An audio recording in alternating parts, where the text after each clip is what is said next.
সুফি মতাদর্শের আহলে সুন্নাত ওয়াল জামাত ব্রাহ্মণবাড়িয়া জেলা 2025, 26 এবং 27 বর্ষের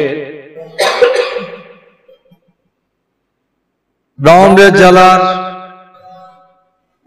নতুন কমিটির শুভ অভিষেক এবং পরিচিতি সভা পাশাপাশি আজকের এই অনুষ্ঠানে এক সুন্দর আলোচনা সমাবেশের ইন্তজামে উপস্থিত সুফি মতাদর্শের আহলে সুন্নাত ওয়াল জামাত এর সম্মানিত উপদেষ্টা মণ্ডলী উপস্থিত রয়েছেন আমার সহযোদ্ধা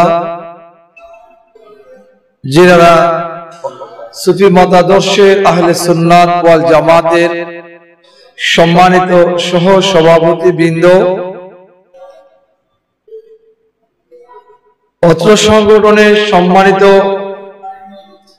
সাধারণ সম্পাদক, যুগ্ম সাধারণ সম্পাদক বৃন্দ, সাংগঠনিক সম্পাদক সহ সংগঠনের বিভিন্ন পদে সংগঠনকে পরিচালিত করার সম্মানিত সম্পাদক মণ্ডলী এবং অত্র সংগঠনের সম্মানিত সদস্যবৃন্দ,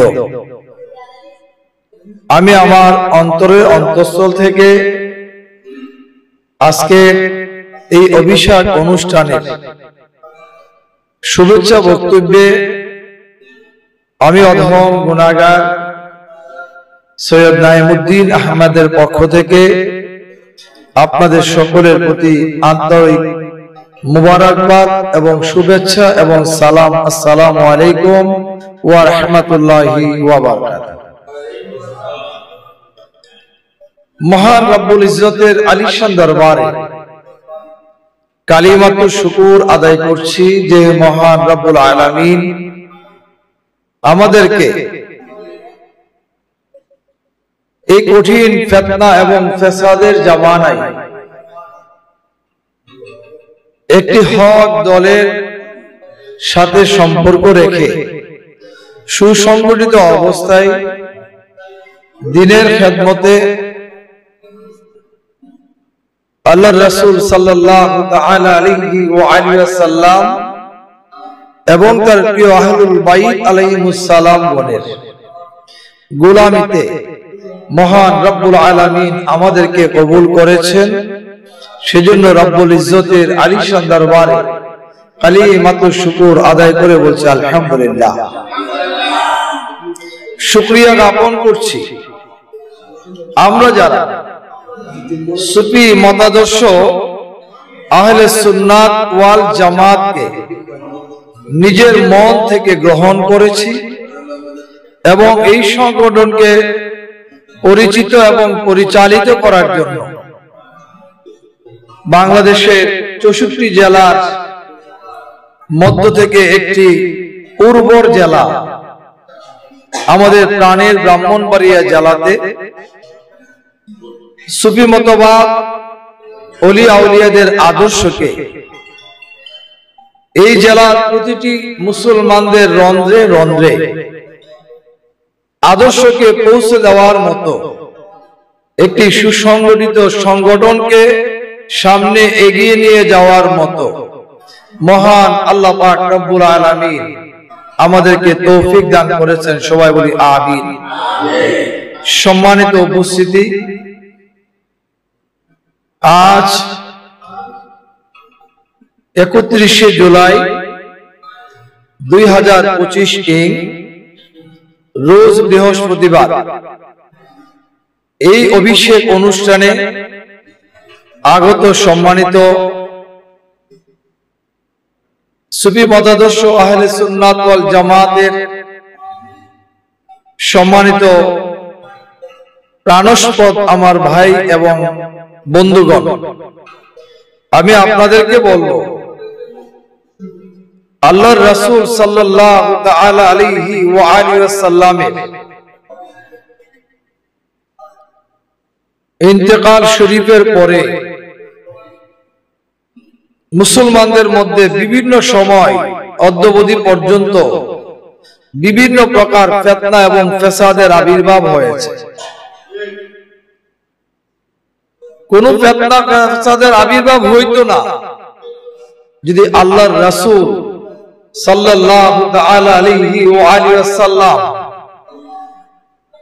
যে আদর্শের মধ্যে আমাদেরকে পরিচালিত হওয়ার জন্য একটি গাইডলাইন দিয়ে গিয়েছিলেন, যদি আমরা ওই গাইডলাইনের মধ্যে আমাদের জীবনকে পরিচালিত করতাম। আজকে আমরা যারা এই গাইডলাইনের উপরে আমাদের জীবনকে পরিচালিত করতেছি, আমরা মূলত মহান আল্লাহর ওলিদের সহবতে এসে আমরা আল্লাহর হাবিব রাহমাতুল লিল আলামিন হুজুর নূর সাল্লাল্লাহু তাআলা আলাইহি ওয়া আলিহি ওয়াসাল্লামের এই গাইডলাইনটা আমরা সঠিকভাবে পেয়েছি, উপলব্ধি করেছি, যার সুবাদে আজ আমরা এখনো এই গাইডলাইনের উপরে আমরা আমাদের জীবনকে পরিচালিত করার জন্য আমরা সুসংগঠিতভাবে সামনের দিকে অগ্রসর হচ্ছি। সম্মানিত বন্ধুগণ আমার, আমি আপনাদের কাছে বিনয়ী অনুরোধ করব, এই দেশে বহু সংগঠনের আবির্ভাব হয়, আবার অতি দ্রুত এগুলি এক সময় বিদ্যুতের লাইটের চাইতেও আগে নিভে যায়।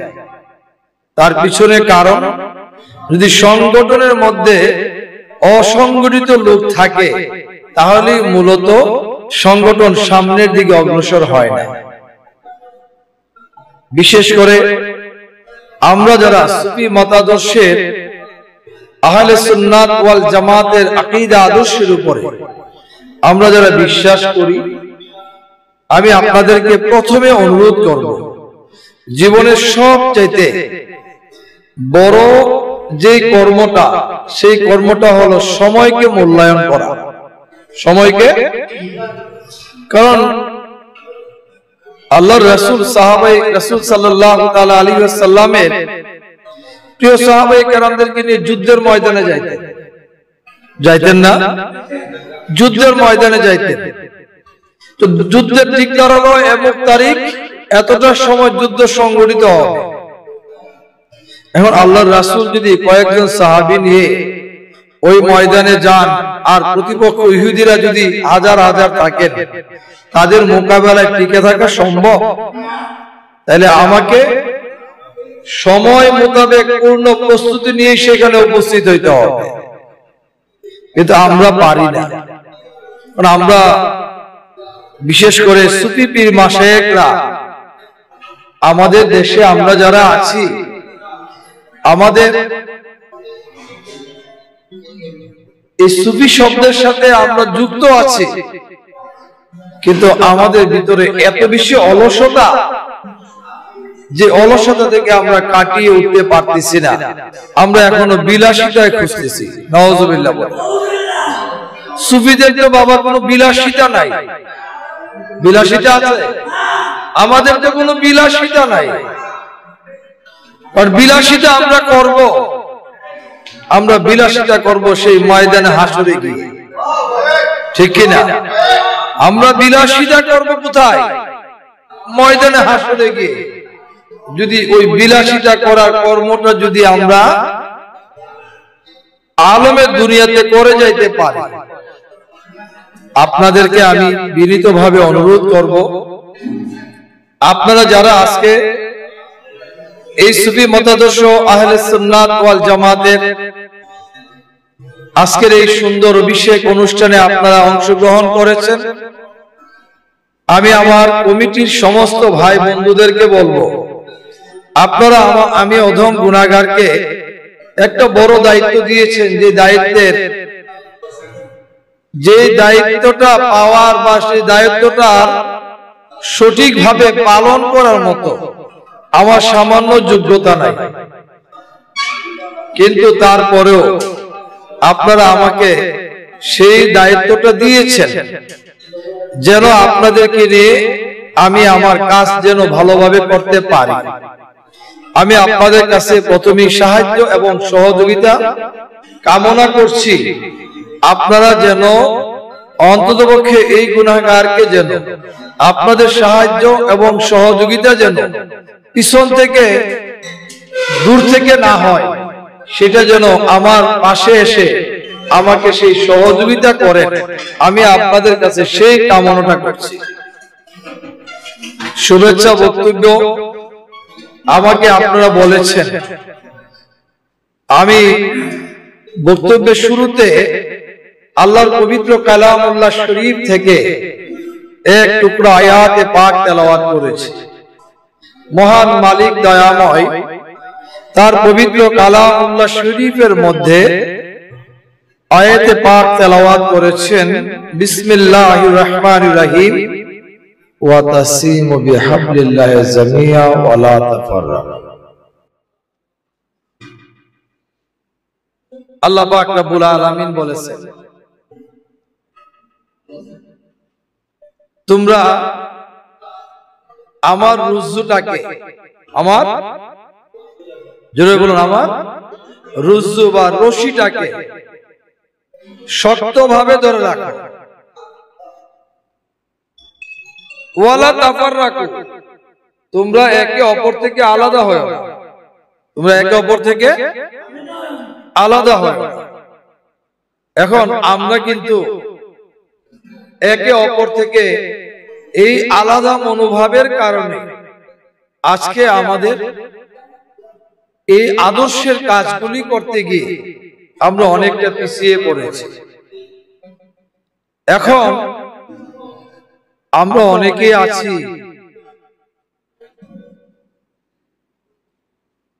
এই তাসিমু বিহাবলিল্লাহ জামিয়াও বলতে আমরা বিভিন্ন ভাবে অনেক জাল হাদিসের বর্ণনা হয় না? জাল হাদিসের বর্ণনা এই দেশে হচ্ছে, কিন্তু আমরা এমন কোন জায়গা খুঁজে বাহির করার চেষ্টা করি না আল্লাহর রাসূলের যে রশিটা আসলে কোন রশিতে ধরে রাখার জন্য বলেছে। আমরা সেই রশিটাকে খুঁজে বাহির করতে হবে। আল্লাহ তো বলেছেন তাফাররাকু, তোমরা আলাদা হয়ো না। আল্লাহর রাসূলও এক জায়গায় বলেছেন, ইন্নী তারিকুম ফি সাকালায়, তোমরা পরস্পর থেকে বিচ্ছিন্ন হয়ো না। কি হয়ো না? বিচ্ছিন্ন হয়ো না। তো বিচ্ছিন্ন আর আলাদা দুইটা একই কথা না? মানে আল্লাহর রাসূল বলেছেন তোমরা বিচ্ছিন্ন হয়ো না, তোমরা আঁকড়ে ধরে রাখো। আল্লাহ বলেছেন আমার রশিকে ধরো, আর আল্লাহর রাসূল বলেছেন তোমরা আঁকড়ে ধরে রাখো কিতাব আল্লাহ, আমার কুরআনকে। কারণ কুরআন আমাদেরকে সত্য মিথ্যা, হক বেহক, হালাল হারাম, আমাদেরকে ভালো মন্দ, আমাদের যাবতীয় জীবনের পারিবারিক, সামাজিক, ব্যক্তিগত, রাষ্ট্রীয় যত প্রকার ফয়সালা আছে সমস্ত ফয়সালা আল্লাহ কুরআনের মধ্যে লিপিবদ্ধ করেছেন। কুরআনকে যদি আমরা আঁকড়ে ধরে রাখি তাহলে আমরা কোনোদিন ফয়সালা পাওয়ার ক্ষেত্রে আমরা কখনো আমাদের কোনো কষ্ট হবে। এবং আল্লাহর রাসূল বলেছেন, দ্বিতীয়টা হলো ওয়া ইত্রাতে আহলুল বাইতি রাসূলুল্লাহ সাল্লাল্লাহু তাআলা আলাইহি ওয়া আলিহি ওয়াসাল্লাম, আল্লাহর নবী বলেছেন দ্বিতীয়টা থেকে তোমরা আলাদা হয়ো না, বিচ্ছিন্ন হয়ো না। সেটা হলো আমার ইত্রাত, আমার পরিবার, আহলুল বাইত, আমার পরিবারের যে সদস্যরা আছে, আলী, ফাতেমা, হাসান, হুসাইন, এই চারজন থেকেও তোমরা আলাদা হয়ো। আল্লাহর রাসূল বলেছেন খোদার কসম, এই কুরআন এবং আহলুল বাইত আমার পরিবার, দুইটা একটা আরেকটা থেকে বিচ্ছিন্ন হবে না, দুইটা হাউজে কাউসারে গিয়ে একসাথে মিলিত হবে। এবং হাউজে কাউসার থেকে আপনাদেরকে এই কাউসার পান করে আপনাদেরকে হুসাইনি নৌকাতে উঠিয়ে দিবেন, পাড়ি দিবেন।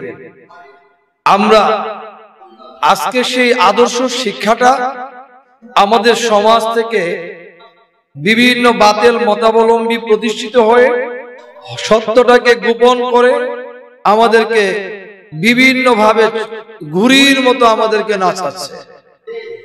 ঘুড়ি যেরকম দূরে বেঁধে সুতা ছেড়ে দিয়েছে, উপরে ছেড়ে দেয়, ঘুড়িটা দেখা যায়, নাটাই দেখা যায়, সুতা তোর দেখা যায় না। তোর যার হাতে নাটাই সে যেভাবে টানে ঘুড়ি সেভাবেই চলে, অত ঠিক কিনা? তো আমরা এরকম কোন এক সময় ঘুড়ি হয়ে গিয়েছিলাম, কাহারও হাতে নাটাইটা দিয়ে আমাদেরকে যেমনে মনে চায় সেমনি উপরে আমাদেরকে ঘুড়ির মতো খেলাধুলা করেছে।